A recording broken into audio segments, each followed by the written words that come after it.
Hi geeks, this is my new video. In this video, we are again going to create a infinite scroll component, but it is a simple infinite scroll component which is configurable and responsive across mobile and tablet devices, and you can configure the things. Okay, so in the previous video, okay, so I explained the same infinite scrolling, but using React virtualized. Okay, so I built a common component, but if you're not watched it, please watch it. Okay, so it's in my channel, please do watch it.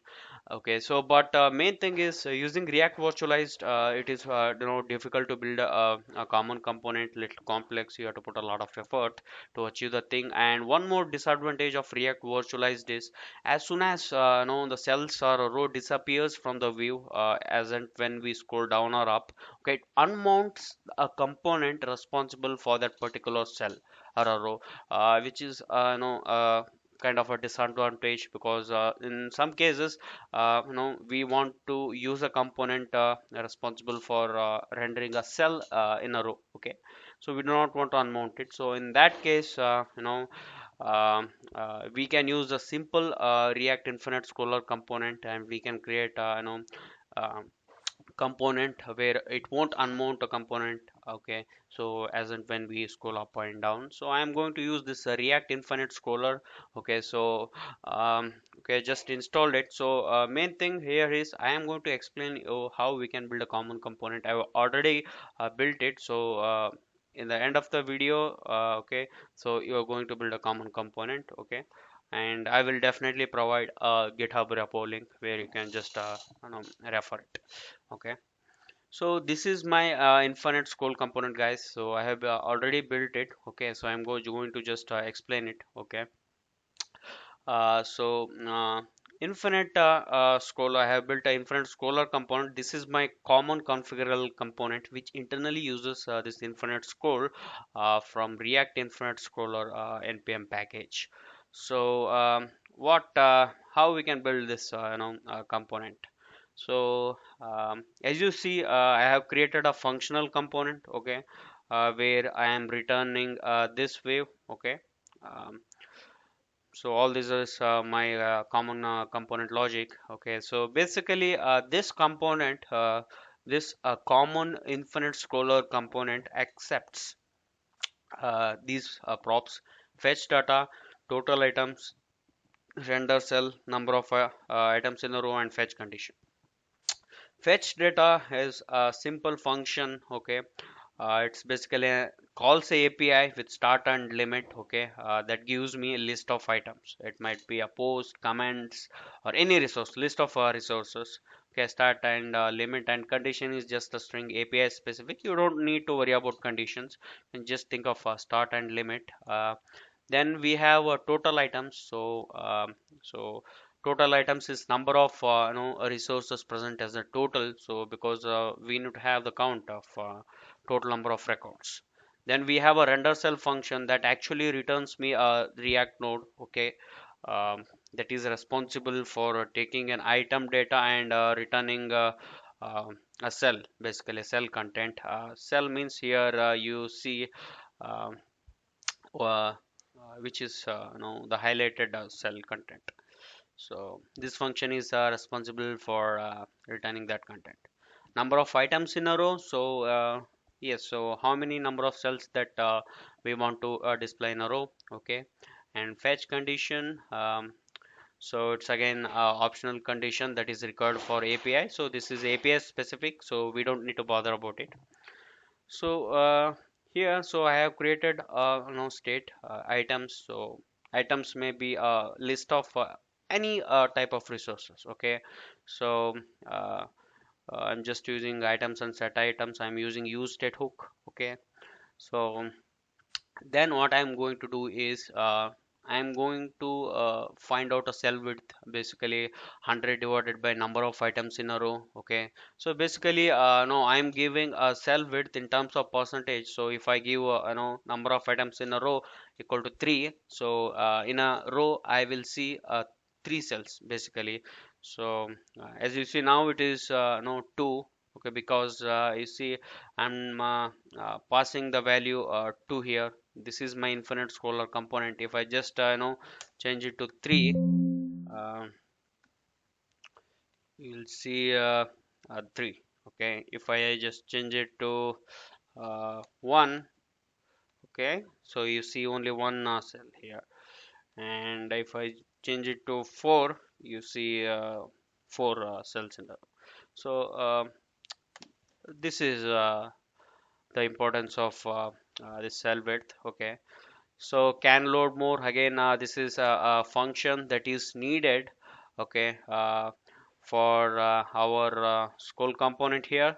So has more, okay, so has more basically tells this scroll component to call this load more function or not. Okay, so if has more returns false, then load more function will not be called. If has more returns uh, you know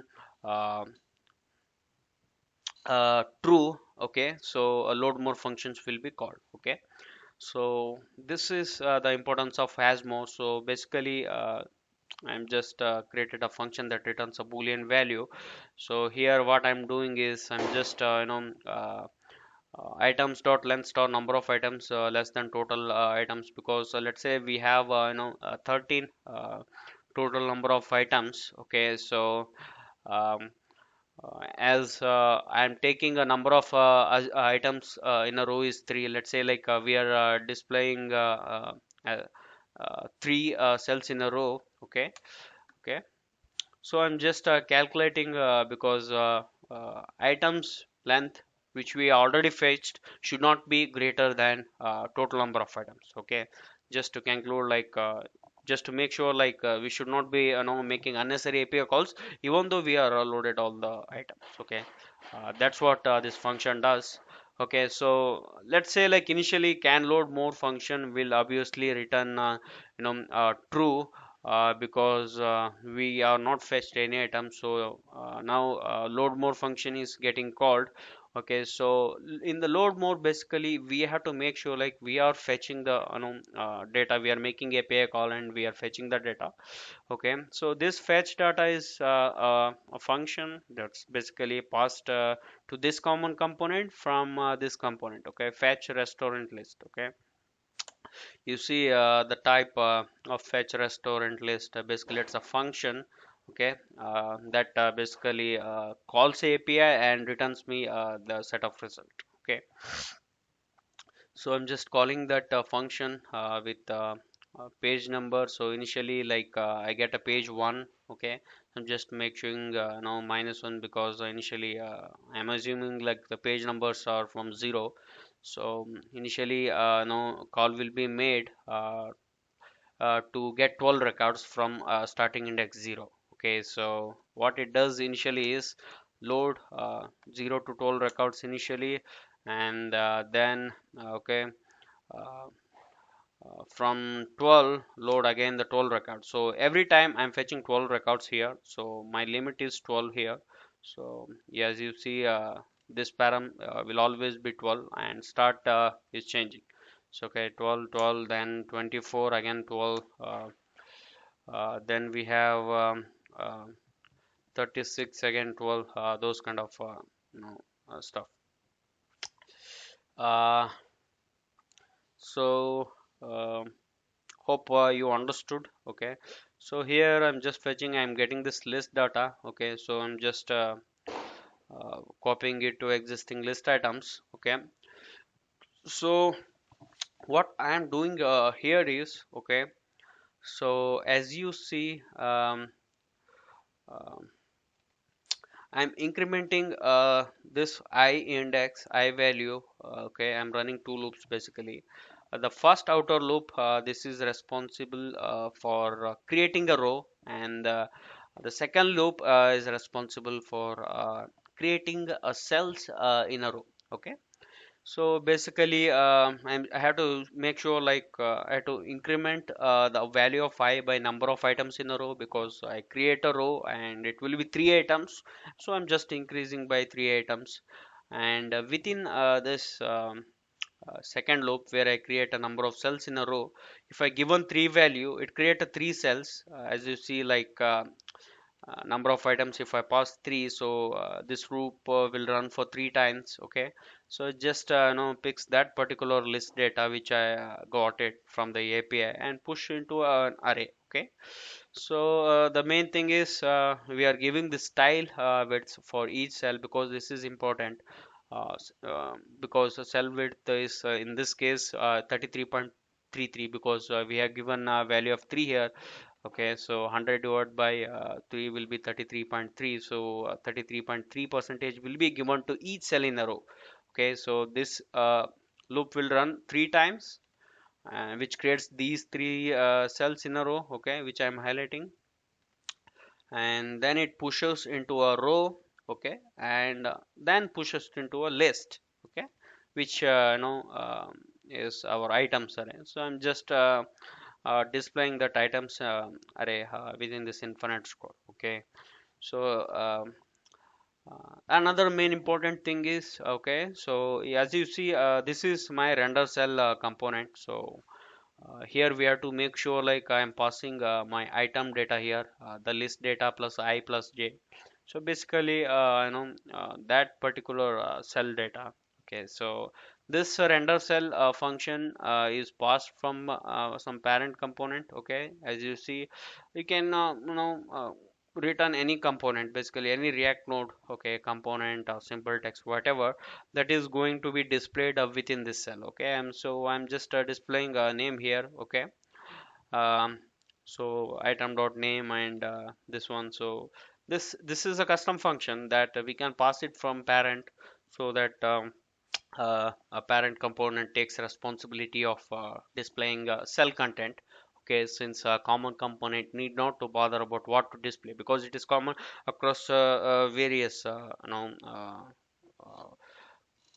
resources. It might be posts, comments, users, restaurants, etc., etc. Okay, so basically, this component takes render cell function and pass it to list data, and this render cell just returns a React node. Okay, uh, this is what we did, and uh, okay, so I think we have done with the explanation. And one more thing is we have to make sure like we have to pass the key. Okay, this is important because React knows because of key that uh, it can't you don't need to recreate that particular item. Okay, so it renders basically the list efficiently if you give a key index. Okay, so as you see, I will show you the API calls that is being made. Okay, totally we have 177 records. Okay, so as you see, I got a response from my API. So I'm running my API in local. So this is my restaurant list, and there we have around total of 177 records, which you see in the right. Okay, so uh, so it made a call from 12 to 12, 24 to 12. Okay, and 36 to 12. um, I got the response.